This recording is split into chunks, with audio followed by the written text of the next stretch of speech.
ನಾನು ಸುರೇಶ್ ಅವ್ರಿಗೆ ಮೊದಲೇ ಬಾರಿ ಏನು ಭೇಟಿ ಮಾಡ್ತಿಲ್ಲ. ಬೆಂಗಳೂರಲ್ಲಿ ನಾನು ಕ್ವಾರ್ಟರ್ಸಲ್ಲಿ ಇದ್ರೆ ಅವ್ರು ಬರ್ತಾರೆ, ಅವ್ರು ಯಾವಾಗ ಇಲ್ಲಿದ್ರೆ ಅವ್ರ ಮನೆಗೆ ಬಂದು ಭೇಟಿ ಮಾಡೋದು ನಾವು ಇಬ್ಬರದು ಸಹಜ. ತಿಂಗಳಿಗೆ 4 ಸತಿ ಭೇಟಿ ಮಾಡ್ತೀವಿ ನಾವು. ಎಷ್ಟು? ತಿಂಗಳಿಗೆ 4 ಸತಿ. ನೀವು ನೋಡಿರ್ಬೋದು ಭಾಳ ಸತಿ.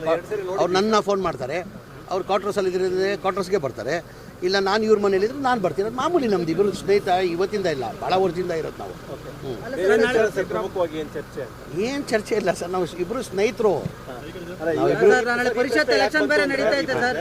ಸಹಜವಾಗಿ ತಾವು ಮೊದಲ ಬಾರಿಗೆ ಸಚಿವ ಸಂಪುಟದಲ್ಲಿ ಬರ್ತೀರಿ, ಮೊದಲ ಲಿಸ್ಟಲ್ಲಿ ಅಂತಿತ್ತು, ತಡವಾಗಿದೆ, ಹಾಗಾಗಿ ಸಹಜವಾಗಿ ಕುತೂಹಲ ಇದೆ. ತಮ್ಮ 2ನೇ ಲಿಸ್ಟ್ ಬರುವ ಕುತೂಹಲ ಏನಿಲ್ಲ, ನಾನು ಪದೇ ಪದೇ ಅವಾಗ ಹೇಳ್ತಾನೆ ಇರ್ತೀನಿ, ನಮ್ಮ ಪಕ್ಷ ಹೈಕಮಾಂಡ್ ಏನು ನಿರ್ಧಾರ ಮಾಡಿದಾಗ ಅದಕ್ಕೆ ಬದ್ಧ ಅಂತ.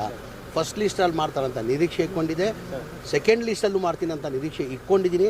ಮಾಡಿಲ್ಲ ಅಂದರೂ ನನಗೇನು ಸಮಸ್ಯೆ ಇಲ್ಲ, ತೊಂದರೆ ಇಲ್ಲ. ಏನಕ್ಕೆ ಪ್ರೊಟೆಸ್ಟ್ ಅಂತ ನಾನು ಅಭಿಮಾನಿಗಳು ಮಾಡ್ತಾರೆ, ನಾನು ಮಾಡ್ತಾಯಿದ್ದೀನಿ. ಈಗ ನಾನು ಕೇಳ್ತಾ ಇದ್ದೀನಿ, ನಾನು ಮಂತ್ರಿ ಮಾಡಿ ಅಂತ ಮಾಧ್ಯಮದಲ್ಲಿ ಕೇಳ್ತಾ ಇದ್ದೀನಿ. ಅಭಿಮಾನಿಗಳು ಎಲ್ಲಾದರೂ ಸಹಜ, ಅದು ಅವ್ರವ್ರ ಅಭಿಮಾನಿಗಳು ಅವ್ರ ಲೀಡರ್ನ ಮಂತ್ರಿ ಮಾಡೋಂತ ಕೇಳೋದಂಥದ್ದು ಎಲ್ಲ ಕಡೆ ಸಹಜ. ಅದು ಭಾಳ ಜನ ಕೇಳ್ತಾರೆ, ಹಂಗೂ ನನಗೂ ಕೇಳ್ತಾರೆ. ಸ್ವಲ್ಪ ಬೇಸರದಲ್ಲಿ ಸಮೀರ್ ಖಂಡಿತ ಇಲ್ಲ, ಖಂಡಿತ ಇಲ್ಲ, ಏನೇನು ಇಲ್ಲ. ನನ್ನ ಮುಖದ ಮೇಲೆ ಕಾಣ್ತಾ ಇದೆಯಾ ಬೇಸರ ಇದೆಯಾ ಅಂತ? ನನ್ನ ಮುಖದ ಮೇಲೆ ನಾನು ಕಾಣ್ತಾ ಇದೆಯಾ ಬೇಸರ ಇದೆಯಾ ಅಂತ? ಖಂಡಿತ ಏನೇನು ಇಲ್ಲ. ಅಡ್ಡ ಮತದಾನದ ಆತಂಕ ಕೂಡ ಇದೆ ಅನ್ನುವಂಥದ್ದು 5ನೇ ಅಭ್ಯರ್ಥಿಗೆ ಇಲ್ಲ, ಆ ಥರ ಏನಿಲ್ಲ. ನಾವು ನೆನ್ನೆ CLP ಮೀಟಿಂಗು ನಾನು ಹೋಗಿದ್ದೆ. 140 ಜನ ನಾವು ಒಗ್ಗಟ್ಟಾಗಿದ್ದೀವಿ. ನಾವು 28 ಹಾಕೊಂಡ್ರು 5 ಅಭ್ಯರ್ಥಿನೂ ಗೆಲ್ತಾರೆ. ನಮ್ಗೆ ಅಡಿಷ್ನಲ್ ಏನು ಓಡಬೇಕಾಗಿಲ್ಲ. ಅಡಿಷ್ನಲ್ ಏನು ನಾವು 140 ಇದೀವಿ. ನಾವು 140ಗೂ 28 ಹಾಕೊಂಡ್ರು ನಾವು ಎಲ್ಲ 5 ಅಭ್ಯರ್ಥಿ ನಾವು ಗೆಲ್ತೀವಿ. ನಮಗೇನು ಸಮಸ್ಯೆ ತೊಂದರೆ ಇಲ್ಲ.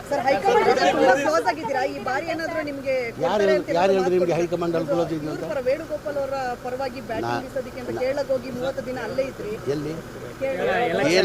ನಾನು ಕೇರಳ ಚುನಾವಣೆಗೂ ಹೋಗಿದೆ, ತೆಲಂಗಾಣ ಚುನಾವಣೆಗೂ ಹೋಗಿದೆ.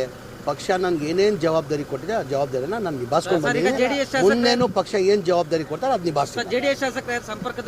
ಅಗತ್ಯನೇ ಇಲ್ಲಲ್ಲ ನಮಗೆ. ನಾವು ಹೇಳ್ದಿಲ್ಲ, 28 ಹಾಕೊಂಡ್ರು ನಾವು 5 ಜನನು ನಾವು ಗೆಲ್ತೀವಿ. ಬೇಕಾಗಿಲ್ಲ, 28 ಸಿಕ್ಕಿದ್ರೆ ಸಾಕು. ಟೌನ್ಶಿಪ್ ವಿಚಾರದಲ್ಲಿ ಸಾಕಷ್ಟು ಜಟಾಪಟಿ ನಡೆದಿದೆ. ಕುಮಾರಸ್ವಾಮಿ ಅವರು ಸರ್ಕಾರದ ವಿರುದ್ಧ ಈಗ ಟೌನ್ಶಿಪ್ ಮಾಡಬೇಕಂತ ಶುರು ಮಾಡಿದೆ, ಚಾಲನೆ ಕೊಟ್ಟಿದ್ದೆ ಕುಮಾರಸ್ವಾಮಿ ಅವರು, ತಮಗೆಲ್ಲ ಗೊತ್ತಿದೆ. 2006ರಲ್ಲಿ ಆವಾಗಲೂ ನಾನು ಮಂತ್ರಿ ಆಗಿದ್ದೆ. ಇದು ಚಾಲನೆ ಕೊಟ್ಟಿದ್ದು ಯಾರು? ಕುಮಾರಸ್ವಾಮಿ ತಾನೆ. ಈ ಟೌನ್ಶಿಪ್ ಆಗಬೇಕು ಬಿಡದಿಲ್ಲ ಅಂತ ಶುರು ಮಾಡಿದ್ದು, ಚಾಲನೆ ಕೊಟ್ಟಿದ್ದೆ ಕುಮಾರಸ್ವಾಮಿ ಅವರು. ಅವ್ರ ಟೈಮಲ್ಲೇ ತಾನೆ 2000 ಈ ವಿರೋಧ ಅಂದರೆ ಅವ್ರು ಸಹಿಸ್ಕೊಳಕ್ಕಾಗ್ತಾಯಿಲ್ಲ. ಒಳ್ಳೆ ಕೆಲಸ ಆಗ್ತಾಯಿದೆ, ಸಹಿಸ್ಕೊಳಕ್ಕಾಗ್ತಾಯಿಲ್ಲ. ರೈತರಿಗೆ ಅನುಕೂಲ ಆಗಿಬಿಡ್ತಾರೆ, ರೈತರೆಲ್ಲ ಶ್ರೀಮಂತರಾಗ್ಬಿಡ್ತಾರೆ. ಅವ್ರಿಗೇನು ರೈತರಾಗೇ ಇರಬೇಕು, ಶ್ರೀಮಂತರಾಗಬಾರ್ದಂತ.